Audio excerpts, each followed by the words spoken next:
The following program was produced by an independent community producer. The opinions expressed do not necessarily reflect those of the ECAT staff or board of directors.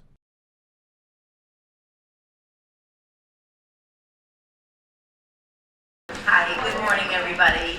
I'm Katie Carl Dykeman, the director of the Martin Institute of Law and Society, and I'm thrilled today to welcome Chaplain Clementina Chéry, who is the founder, president, and CEO of the Louis D. Brown Peace Institute in Boston, Massachusetts.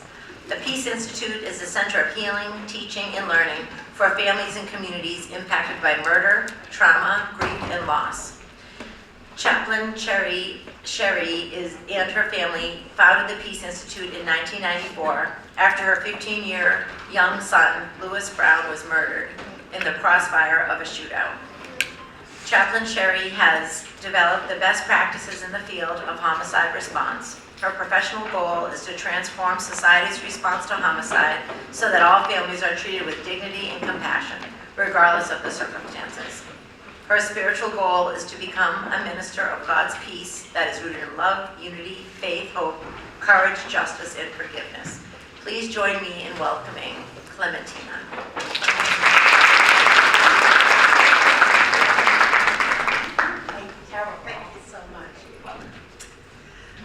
Thank you so much. Good, is it afternoon? Good morning. Good morning, good morning, good morning. I am so excited to be here with you this morning. This is a city of its own. We were in a lift going all over and finally we got it. So it's great to be here with you. Before I begin, I want to introduce, we do have a photographer here with us. I know local cable is recording. I know there's a student photographer. We also have our photographer, Rosa, that's here with us. So again, be gentle with her. She's going to try to stay out of your way. And also, we have a resource table, and Marcali is in the back. Marcali is our community engagement coordinator that's here with us. So what I want us to do is, I want to show you slides. We're going to go through that. Again, give me grace. We have some time together. I always struggle with what do I say to people? What do I tell people? Because I don't want to focus on the bad thing that happened. Life is happening. Life is life. So bear with me. Got some slides that I want to show you. We're going to go through them. There's a lot of information. I know. Want to share that with you. Can you tell I'm nervous? Oh my goodness. Want to share that with you, and then I really want to provide a space for questions, answers, dialogue, and conversations. How does that sound? So do I have a clicker? Let's see. Aha! All right. So this is why we are here. Again, your theme is community, culture, and calling. Why this works matters. So I feel, okay, I can do this. So again, the goal was to understand the history of the Peace Institute and why this works matter. Why am I doing this? So we're going to do our welcome. We're going to center ourselves. We're going to share with you about our mission and our impact. We're going to talk about the impact on homicides on families and communities. We're going to share with you the homicide response protocol that we developed within the city of Boston. We're going to talk about our partnership that we, again, have developed. And my favorite part of all of this, we're going to talk about the National Center of Healing, Teaching, and Learning that we are building in my backyard. So you'll see some renderings in the back for you to see what it is that we are building. And then we're also going to share ways that you can get involved, and then we're going to open it up for questions and answers, okay? So here we go. So we want to ground ourselves. On your table, you have these little cards. The Peace Institute work is grounded in 7 core principles. And I'm just going to read and then we're going to ground ourselves. As leaders, change makers, and stewards of impact, we each carry a responsibility larger than ourselves. The principles of peace guide how we give, how we lead, and how we leave our legacy. So, here's what I'm going to invite you to do. Who wants to read the first principle and the definition? Anyone can read. Is there a microphone somewhere? Yeah, Abby's coming.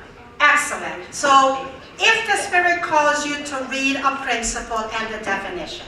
Raise your hand. Right here. Thank you. And just share with us your name, please, and the principle that you're reading. Thank you. I'm Roberta, and I'm going to read love. Love calls us to recognize the sacred dignity in every person. With compassion as our lens, we see each other as family, worthy of care, respect, and belonging. Love welcomes us home to one another. Thank you so much. Unity. Just let the Spirit lead you. Raise your hand and there you go. My name is Arlene Fox. Unity reminds us that we do not walk alone. It is the joyful weaving of our voices, our stories, and our dreams into something far more beautiful than any one of us could create. Thank you. Faith.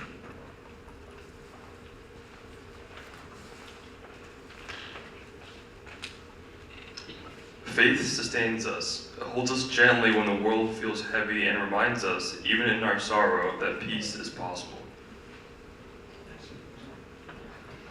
Hope. Hope lifts our eyes to the horizon. It shines through even the cracks of despair, inviting us to believe in a tomorrow that is more just, more joyful, and more whole. Courage.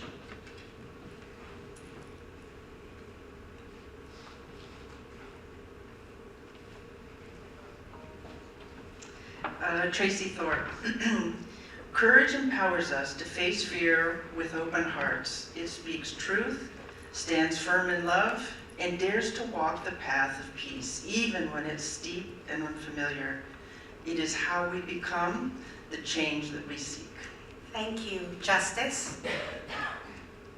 There's one up front. Justice is the heartbeat of peace. It restores, repairs, and reclaims with compassion and conviction. It builds a world where every life is honored. It's the transformative power of fairness in action. Thank you. And last but not least, forgiveness.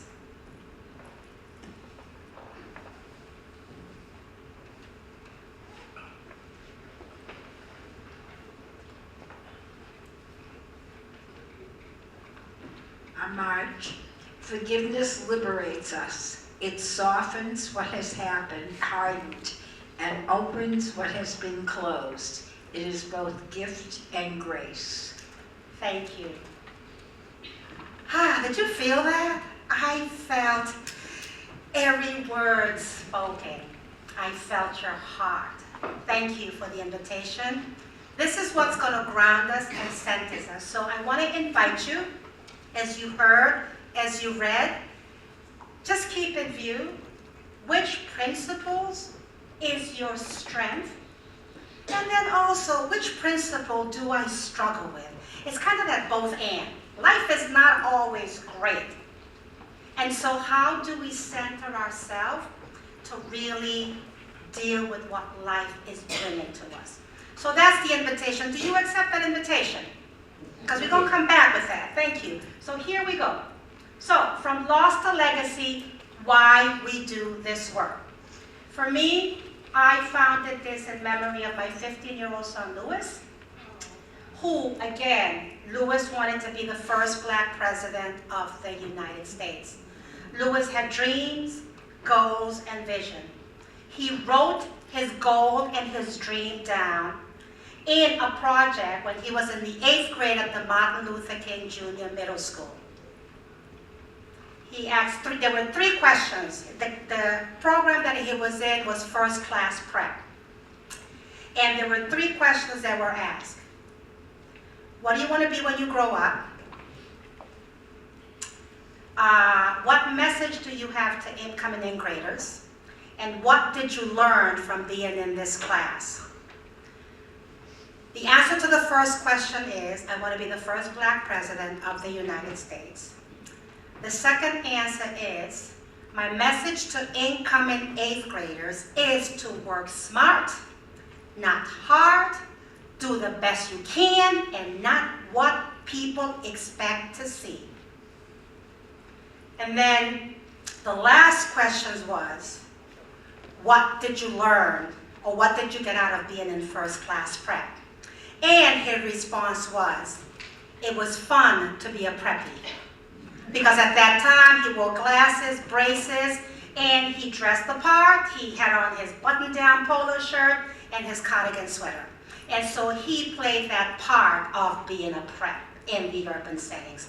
So I share Lewis's story because without him, I wouldn't be here. I will still be at home, that mother. I was married then with my children. My husband then went to work and I stayed at home. Who lives in the urban settings that looks like me, the audacity to stay at home? My friends would make fun of me and they would call me an inner city wannabe suburban mom. I wore that title with grace and with pride because I could afford and blessed to stay home with my children. So I don't take that for granted. Yet, Lewis was killed. Again, media speculated. I wanted to do something. I didn't want to focus on who killed Lewis Brown. I wanted people to know who Lewis Brown was. So I'm just going to give you a few snippets. We founded the organization in 1994, and we worked with the Boston Public School, and we launched the Lewis D. Brown Peace Curriculum, teaching the value of peace through literature and service learning. Really, that's all we wanted to do. And in 1996, then Attorney General Janet Reno issued a report that the peace curriculum was one of the programs that contributed to the reduction of juvenile crime in the city of Boston. We're going to own that. 1996, we continue. We founded our Survivors Outreach Services to provide support to families impacted by murder, again with the Boston Public Health Commission. And then in 1996, again, founded the Mother's Day Walk for Peace. This is going to be our 30th year next year, so we hope you guys would come out and join us. In 2000, again, our first annual Survivors of Homicide Victims Awareness Month, and there's some flyers on your table. We're celebrating our 20th anniversary, and we'll be at the State House in November 20th. 2003, introduced the Victim Offender Dialogue to the Massachusetts Department of Correction. I'm not going to get credit for it yet. I'm going to own that. Now, Massachusetts Department of Correction has what they call a Victim Offender Dialogue. I started that because I wanted to meet the young man who was convicted of killing my son before he came out of prison. And then in 2005, we worked with the Boston Police Department Homicide Unit to introduce family resource officers in the police department. I just wanted to show you snippets of what we've done. Here's our guiding framework. Our mission is to serve as a center of healing, teaching, and learning for families and communities impacted by murder, trauma, grief, and loss. Our belief is that all families impacted by murder deserve to be treated with dignity and compassion, regardless of the circumstances, including those who were killed due to police-involved shootings. We have a bold vision to create and sustain an environment where families can live in peace and all people are valued. Here's our pillar of how we do this work. We work at multiple levels to promote peace and healing. We do that through our programs and services, advocacy and awareness, training and education. Here again, and we will share these PowerPoint with you guys so that you can have. Again, just showing you what we do. We're transforming the response to homicide and we're cultivating cycles of peace. Both and. Just quickly, our Survivors Outreach Services, our Healing Support Services, our Generation Peace, which is our youth development and primary prevention, our education and training, our Lewis D. Brown Leadership Academy, our community reentry services for those who are coming back out, and our policy and advocacy. What I'll do is give you just a quick glimpse again of each of these programs and services. Our SOS, again, we provide guidance selecting a funeral home that accepts the state's victim compensation. We provide crisis management services using our Survivors Burial and Resource Guide, assist families with application. Our Healing Support Services is a safe space for survivors of homicide, suicide, overdose victims, as well of those families whose loved ones are incarcerated or informally incarcerated. Within our community, we are there for those who need us.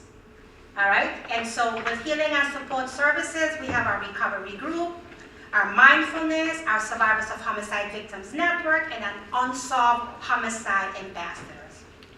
And this is talking to you about our Unsolved Homicide Ambassadors. If you're reading the news, if you get the Boston Globe out here, if Mass Live, you will see that now the Boston Police Department, and you will also see the New York Times just issue a report, an article in July that talks about the nation is dealing with the fact that so many unsolved homicides, that criminals are getting away with murder.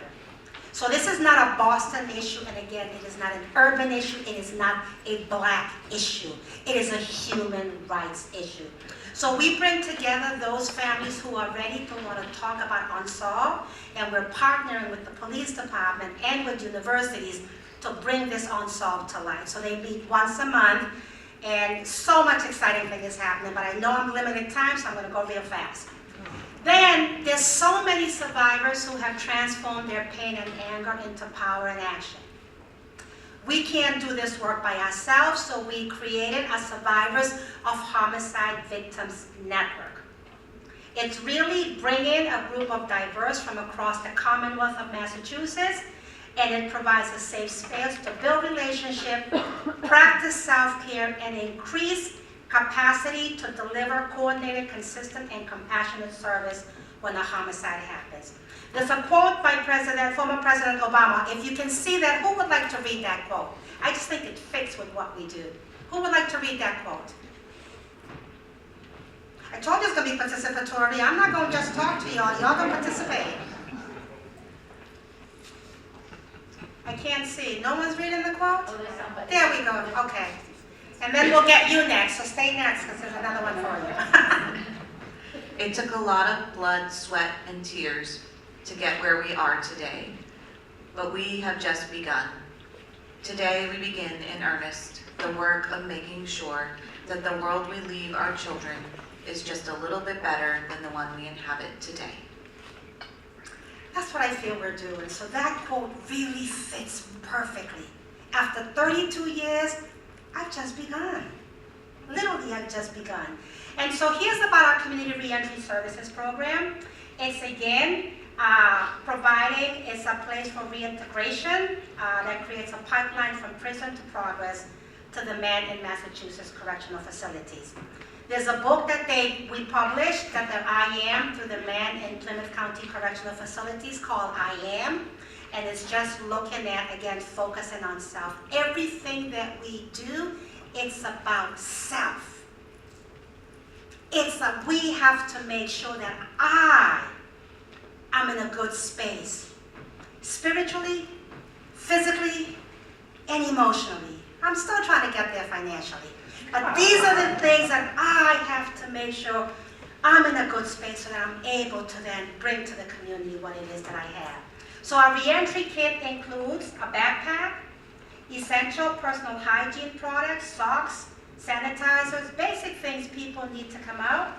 There's a book called The Four Agreements, A Practical Guide to Personal Freedom. That's a book that I read, so it's a book I want to share with others. There's a Coming Home directory that we put together, and again, the I Am book of poems written by those men that are behind the wall. When survivors speak, change happens. These are 3 quotes. Who wants to read the first quote by Ramona? Can you see it? Go ahead, right here. Thank you. My name is Bob. I felt by myself until I entered into the Peace Institute, and I felt a sense of hope. Thank you. Who wants to read the other one by Celeste?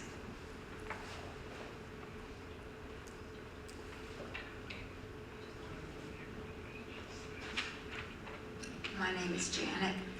They showed up for me in possibly my darkest moment, and they continue to show up for me in my healing journey. Thank you. And the final one by Shondell.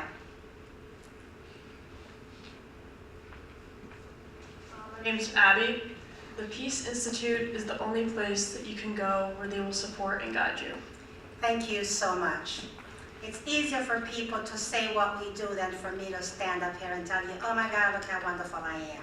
So this is why we bring everybody in. Then our Generation Peace and Youth Development, again, this is where we started this work with our young people, and we're going back there. I just left. There's a group from Boston Arts Academy that are doing some community service learning today. So my heart just prepared me for being here to see how the young people are coming in. And what I've said to them, we tend to tell them that they're the future. They are not. They are the present. When you're the future, then you become, and sometimes my staff, younger than me, don't want to listen to half the thing that I said because they are a different generation. So what I want us to understand that these young people are not the future. They are the present, they're living today, and a part of our work is really to give them the tools that they need. And so giving them the tools and the language and space to imagine and create a culture of peace. Again, when Lewis was alive, he couldn't understand why adults were always blaming young people when violence happened. And when good things happen, every politician, every minister, every organization leader wants to take credit. So again, it's going back to making sure we're giving them the tools so that they can, again, continue to lead. So what you see here are the work that they do, literally a lot of art, a lot of healing, and then again, bringing the principles of peace to life. Our policy and advocacy, these are our current legislation that we have on that. Survivors' rights, acts relative to unsolved homicide. Again, if you want to get engaged, there are different ways to get engaged, calling your state rep and making sure these legislation pass. An act relative to bereavement leave, an act to enhance the rights of crime victims in the Commonwealth of Massachusetts, and an act expanding access to the state victim compensation. And of course, we have a funding in the state line item, so that way we can continue to do our work. And then Lewis D. Brown Day of Civic Engagement. It's intended to honor Lewis's legacy of peacemaking and believe that we all have a part to play in fostering a more peaceful world through our personal and collective civic engagement. And then there's just some call to actions. Civic learning, activism, community service, philanthropy, community research, youth engagement, and political engagement. So again, Lewis wanted to be the first Black president, yet he is not here to do that, so he is worthy of having his own day. It was done by the City Council. This is going to be our third year, and again, we are bringing that to life. Here's where we have our Memorial Button Project. Again, when we talk about homicide and death, we want to stay focused on numbers and the victims for us. The Button Project is a way of seeing these names are real, the pain is real, and the stories are real. So that's something we carry out to look to, again, bring life to who these victims are. Our training and education, this is our income generating work. Everything that we do, we're not looking to recreate Peace Institute, but we're looking to transfer and to scale our programs by training others on these different types of training that we have. I'm going to go fast. Peace Play. At some point, I'm going to say it here, I would love to come back, another one of these, and introduce you guys to this healing modality, Peace Play in urban settings. It's literally playing with miniatures and the sand and building your world. This healing modality kept me from taking my life and the life of my younger children because traditional talk therapy was not spiritually nor culturally relevant to me, and the people doing it didn't look like me.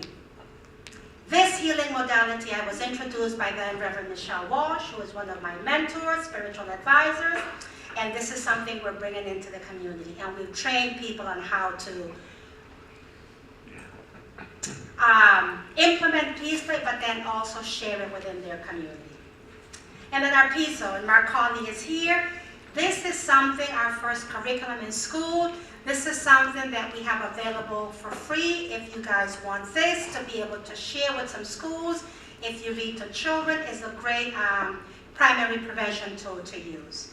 Our impact over the 3 decades, these are just the numbers. This is what we've done since 1994 to 2020, anyway, 30 or whatever it is. So our impact in 2024, 2,500 sir in crisis response, 42 homicide response protocol, and 1,200 professional trains in culturally responsive trauma informed. So those are just our data and our number. Impact of homicide on families and communities. Who wants to read that quote?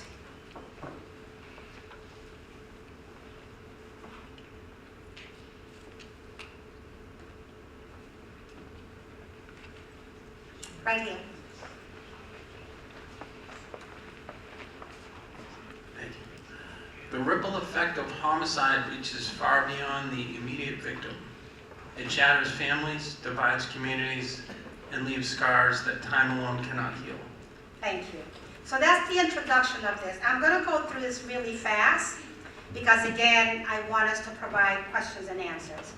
So what the headlines miss, the lasting cost of one life lost. Again, if you read the headlines, Boston has received national attention for being the safest city in America. Yep. I heard that. Yeah, thank you. Yet homicides are still happening. So we are the safest compared to, and we have to acknowledge people are still dying. Survivors are more likely to become homicidal, suicidal, addicted to drugs or alcohol, or susceptible to death by overdose. That's what the data tells us. Each homicide leads to an estimated $1.26 million in costs, including homicide investigation, criminal justice system, healthcare, victim support, loss of tax revenue, and we're not even including then the parole and probation of the person who was incarcerated of killing. So those are not, that's what the headlines do not show you. The burden of homicide, and again, why this matters. Homicides in Boston, this was in 2022, is estimated, we've had 40 homicides. The data tells us that for each homicide, there's at least 50 to 100 individuals that are impacted by that one homicide. So if we're talking about 40 homicides in 2022, 2,000 to 4,000 people left behind. The same in Massachusetts, again, 186 victims, so you notice I'm not just talking about Boston, it's also Massachusetts. The same, almost 93 to 18,000 people left behind. And then we go nationally, 21,156 homicides. So look at those numbers. So it shows you that ripple effect is not just the individual that ends up dead. What the numbers don't show you also, that it's very fine print, the graphic does not include the perpetrator or their families and the connections that they also have that are impacted. So that's what the headlines do not show you.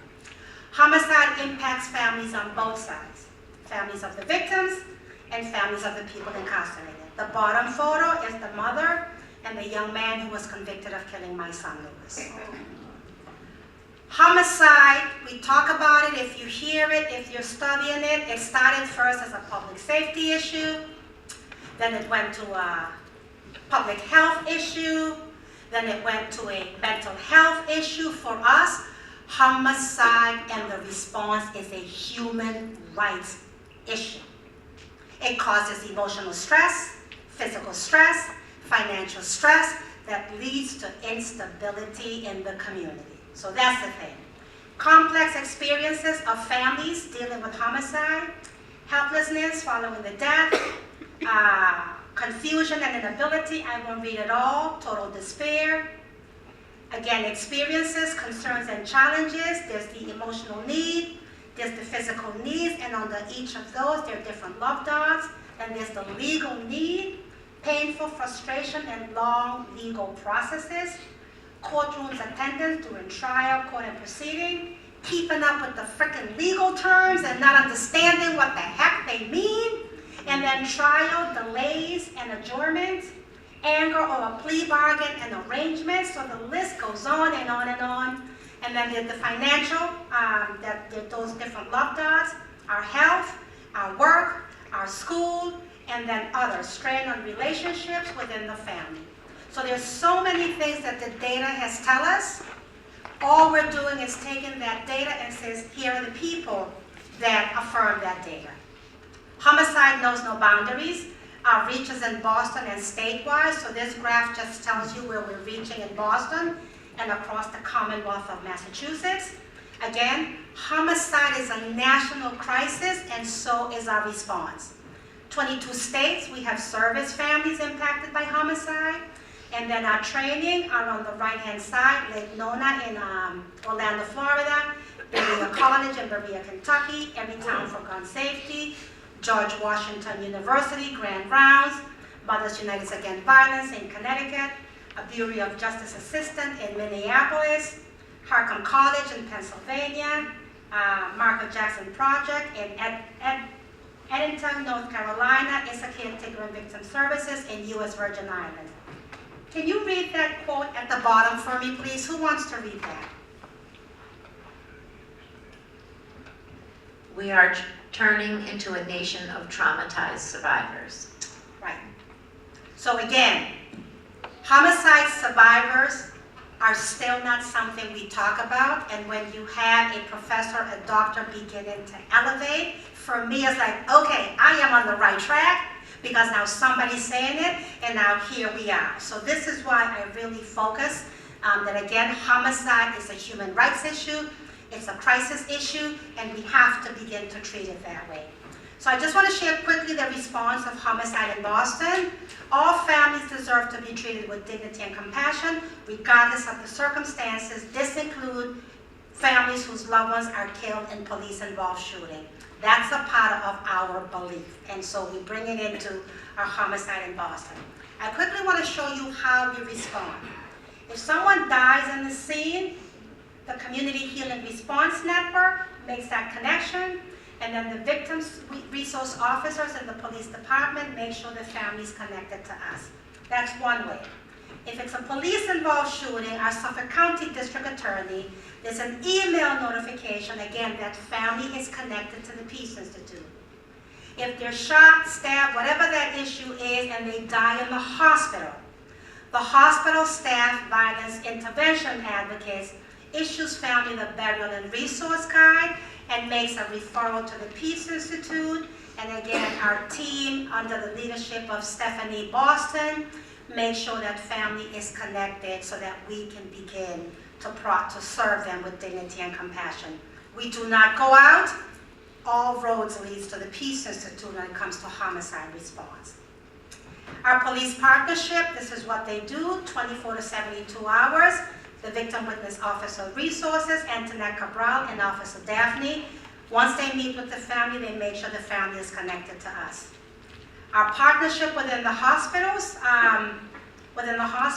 all of the Level 1 Trauma, Beth Israel, Boston Medical, Brigham and Women, and Mass General all have the Survivors Burial and Resource Guide as part of their standard of care.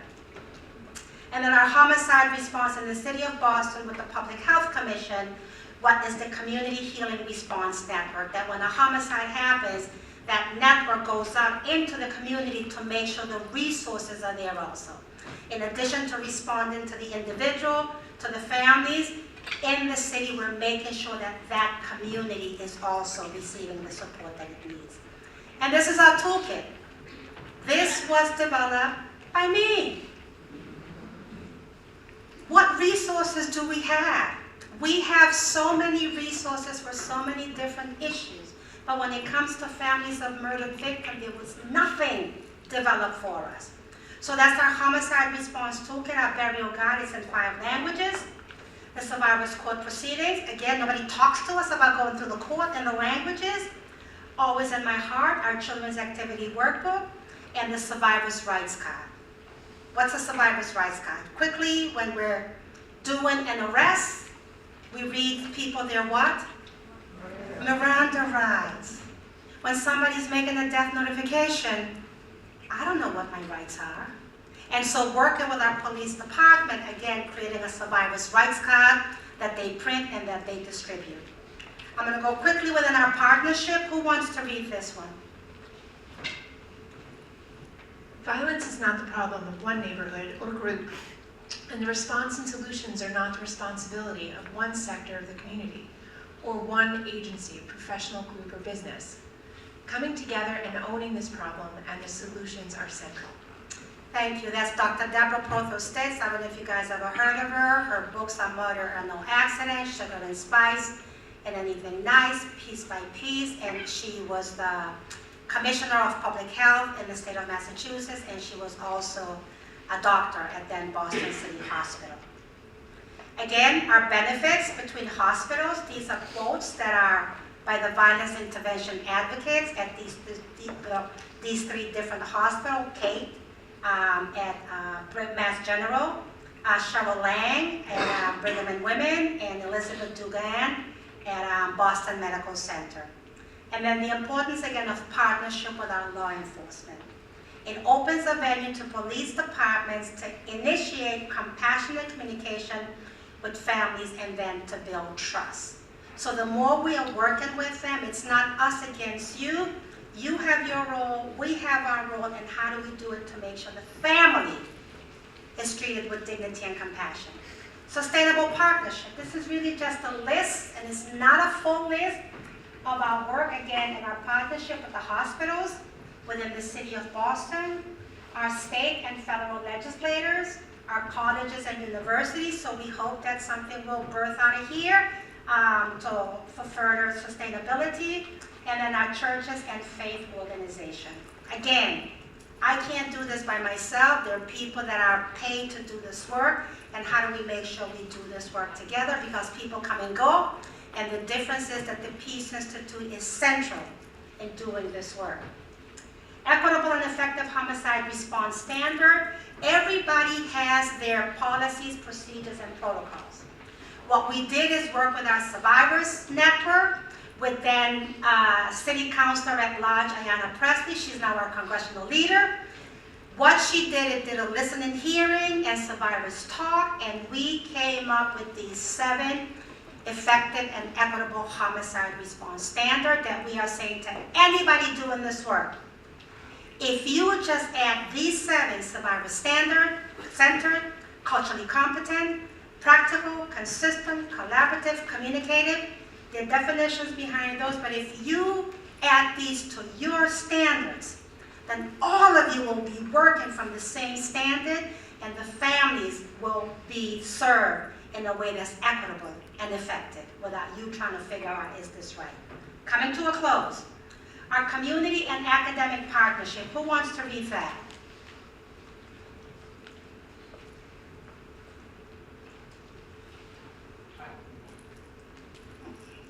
Come in this group. They got it. Get a student. You're 20.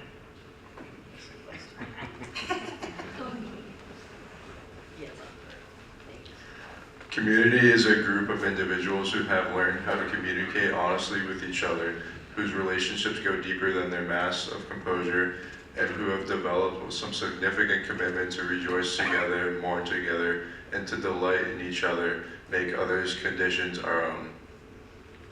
Thank you. Scott Peck, if you don't know about him, he has a book called Making Peace, Walking to the Beat of a Different Drum. So again, all of these quotes that are there, I embrace them because, oh my goodness, they're just saying what I do in that very short quote. So we just want to continue with our academic partnership, Emerson College. Long-standing partnership with Emerson, we just closed that out, and what we produced was a quiet room.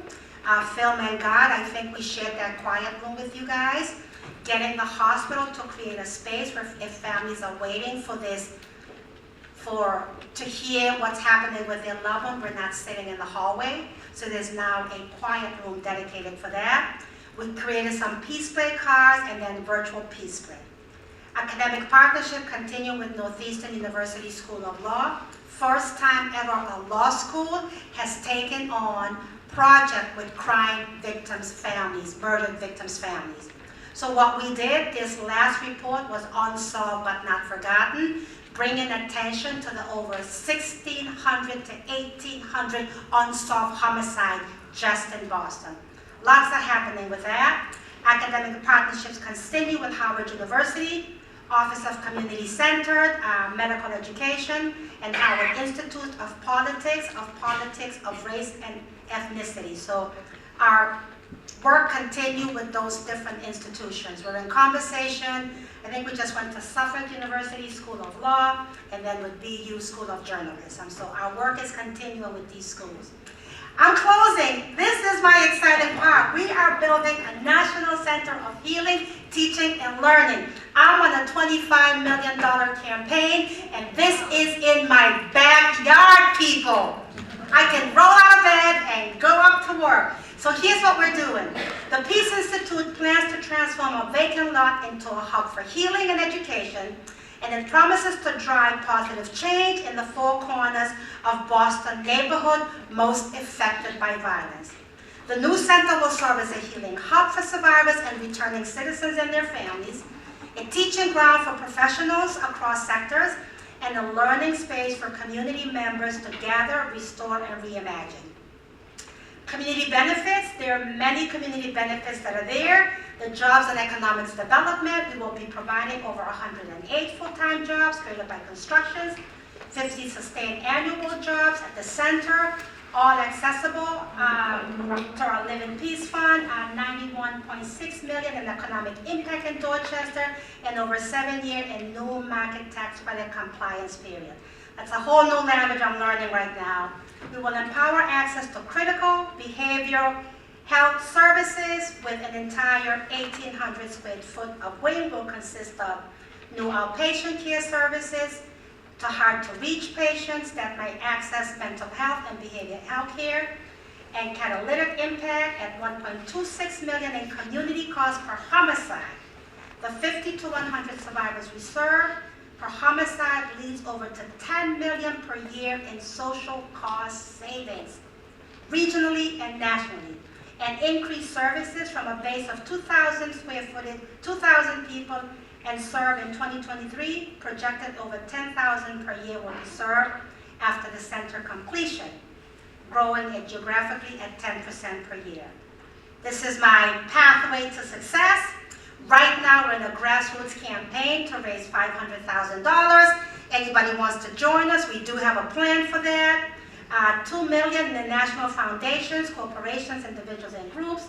$6 million state and federal. There's $2.5 million in the state right now that we're urging the governor to release. So maybe we can get you guys to call our governor and to say, give the Peace Institute their $2.5 million. And then 16.5 local and city foundations, corporate high network donors, and local philanthropy. Closing, our grassroots campaign, again, invitation to build with us. We're mobilizing, we're calling people ambassadors, buy a brick for the campaign, make a donation to the campaign, organize your congregation, your school, your support for the grassroots, do Peace Sunday, peace parties, raise funds for peace, pennies for peace, peace, peace, peace, peace, peace for this grassroots campaign.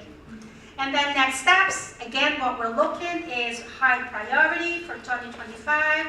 We need financing needed to begin construction in 2026, $10 million. So we're looking at partnership and calling these events, setting the tables, raise awareness and provide seal of approval for high net worth people, explore impact investment, make introductions or connections to people who have more money than I have, or convene and host something just for us to have conversations. Again, 2 more quotes. We read those quotes already. That's our building by night. And then just ways to stay engaged. We have that quote already, so we'll skip that. On your table, we have Survivors of Homicide Victims Awareness Month. We're going to be doing our opening ceremony at the State House. This is, again, where we are informing, influence, and impacting public policy that is sustainable. There's the flyer on your table. If you're interested, QR code. You're welcome to join us. Resource table. Mother's Day Walk for Peace. Next year is our 30th anniversary. Anybody comes out to this. When you're in Dorchester, you look around and you can't believe you're in Dorchester. So we're all walking for peace. And this is where we do. You walk in person on Mother's Day at 8 o'clock. Yes, it's Mother's Day. And we want to move away from the traditional candies and flowers. That's not what the original Mother's Day was. and we want to go back to the origin of Mother's Day. And we walk 4.3 miles, and our goal is to raise $600,000 so that we can invest in what we call our Live in Peace Fund to assist families, and then our Rest in Peace Funds to assist families with burial funds.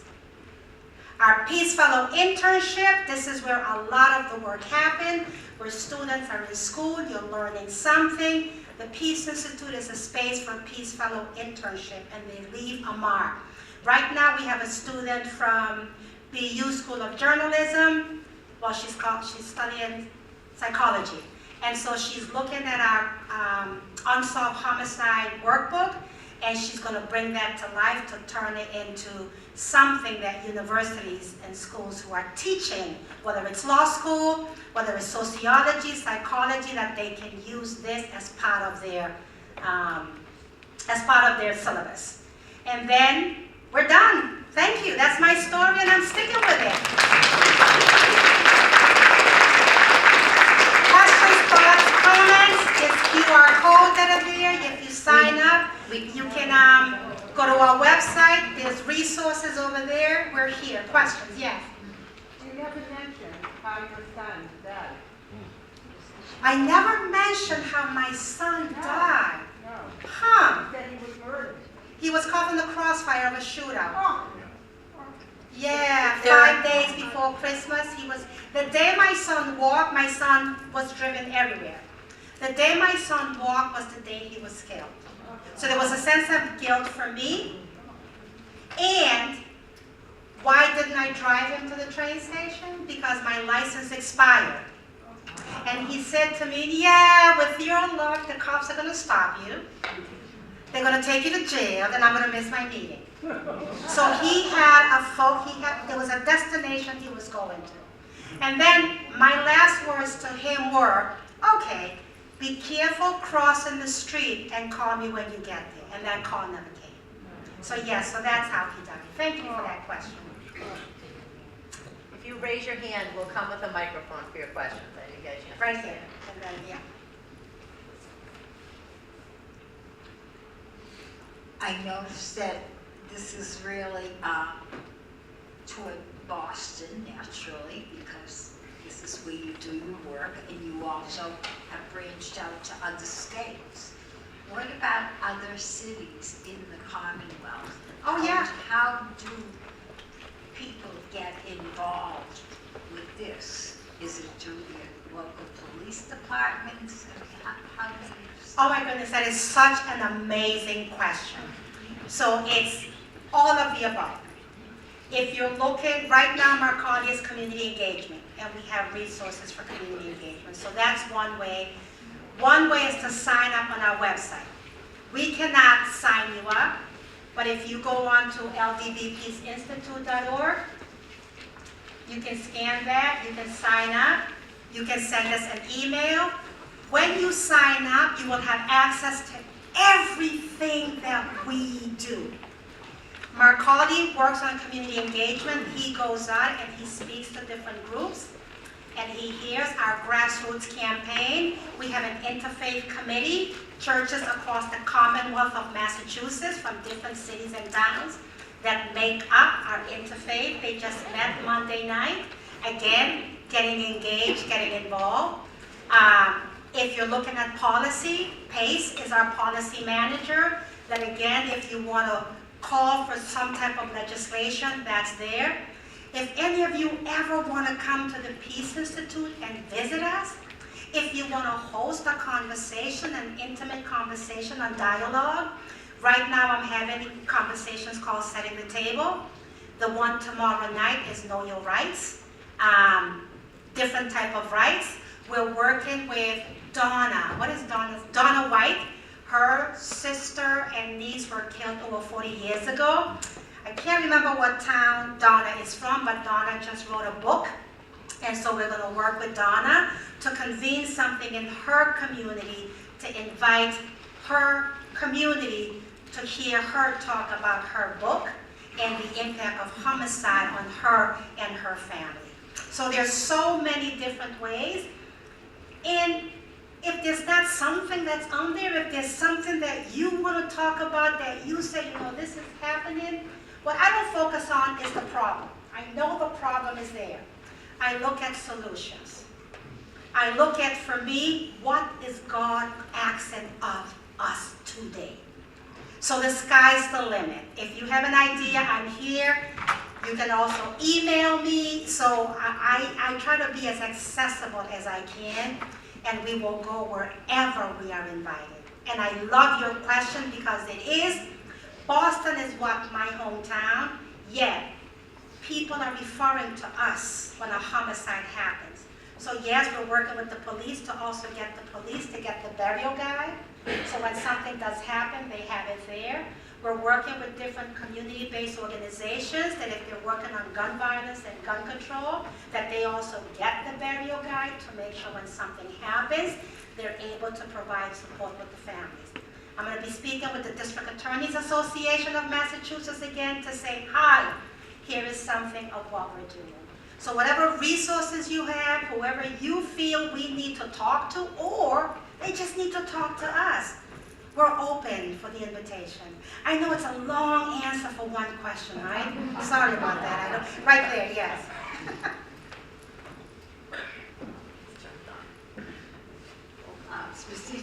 Specifically speaking to the city of Boston, because that's where probably across the state most of the homicides occur. In schools, do they teach conflict resolution to kind of bring down the temperature? Well, so we want to go back to where we started. So instead of conflict resolution, again, peace and healing.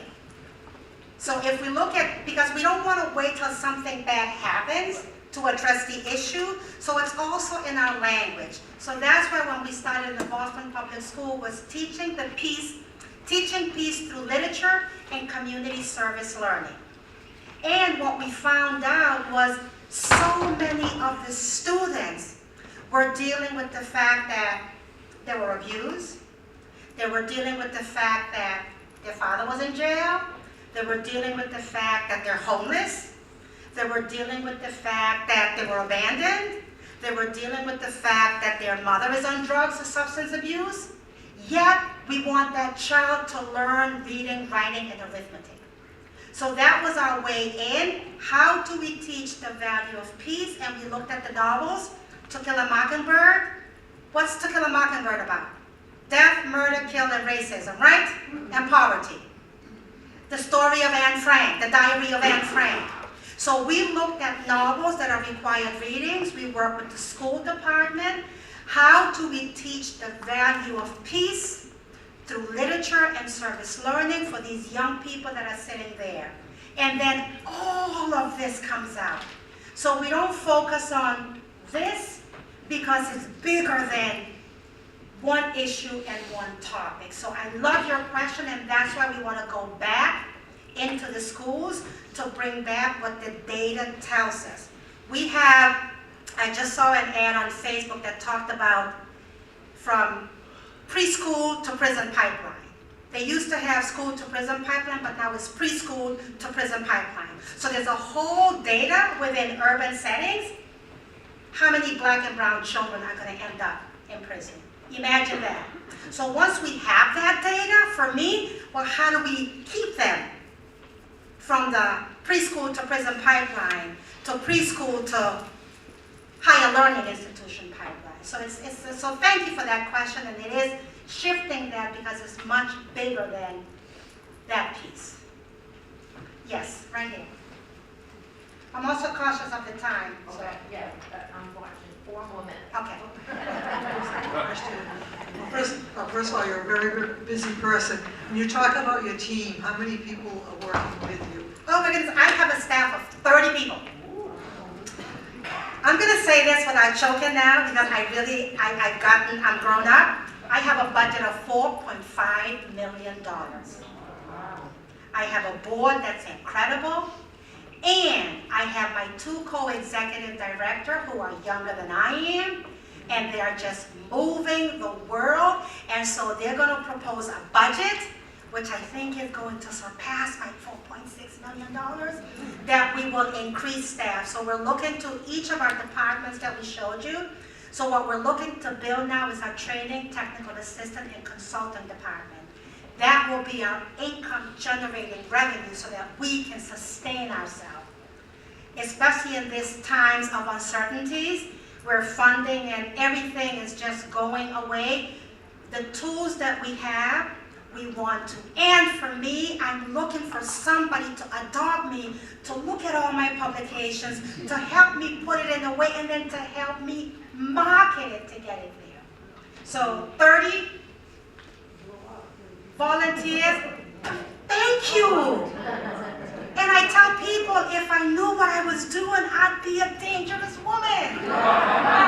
Wouldn't I? So really, for me, again, this is my belief. I believe I'm fulfilling my purpose that God has placed for me in the midst of my pain.